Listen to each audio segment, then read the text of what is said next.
Hi everybody, thanks for joining us for Northern Ag TV. I'm Coulter Brown. Well, Secretary of Agriculture nominee Brooks Rollins had her confirmation hearing before the Senate Ag Committee last week, and she shared with the senators her goals for American agriculture.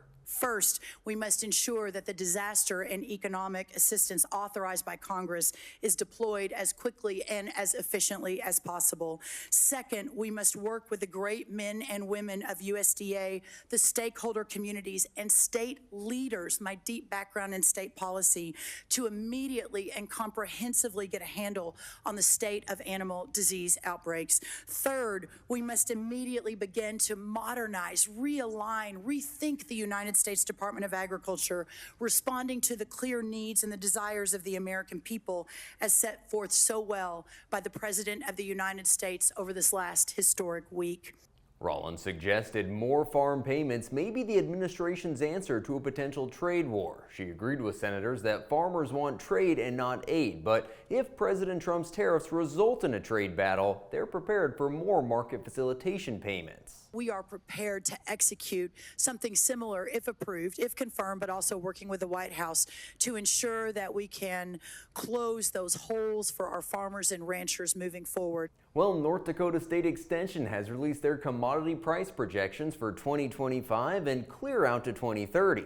With livestock prices currently at new highs and crop prices below year-ago levels, it's a challenge to project what prices will do going out to 2030, but here's a useful tool to help growers put together budgets. A few key numbers here I pulled out. Spring wheat projected at $6.25, durum at $7.25 a bushel, winter wheat at $5.50, malt barley at $5, coal cows expected to average $1.30, and the projected average of 5-weight steer calf prices for the next 5 years is $2.97.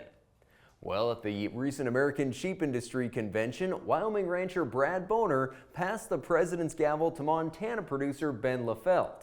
Our network's Andy Schwab caught up with Ben, who said it's a true honor to lead the nation's sheep industry.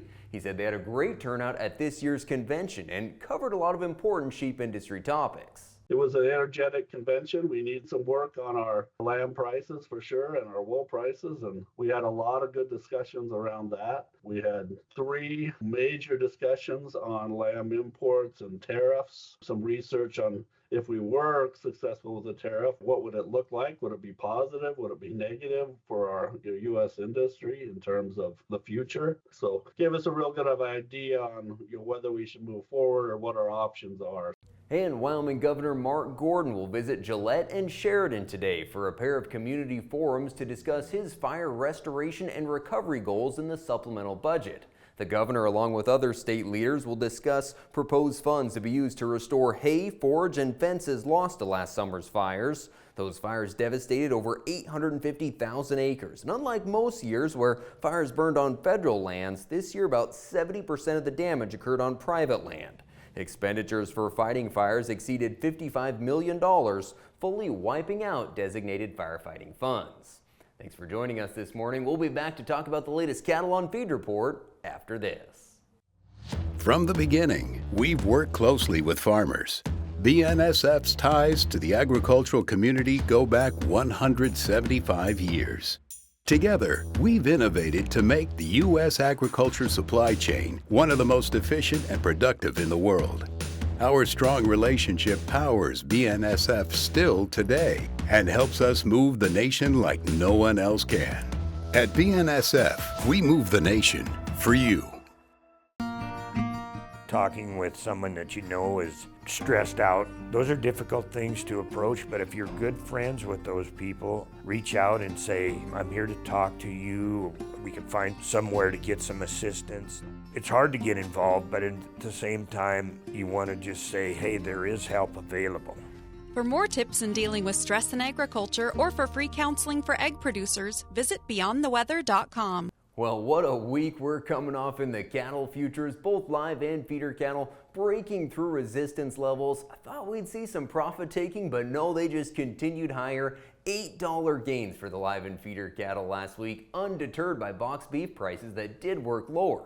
More support found on Friday when the cash cattle values were up $4 to $8. Live sales anywhere from $204 to $212. Dress trade $322 to $330.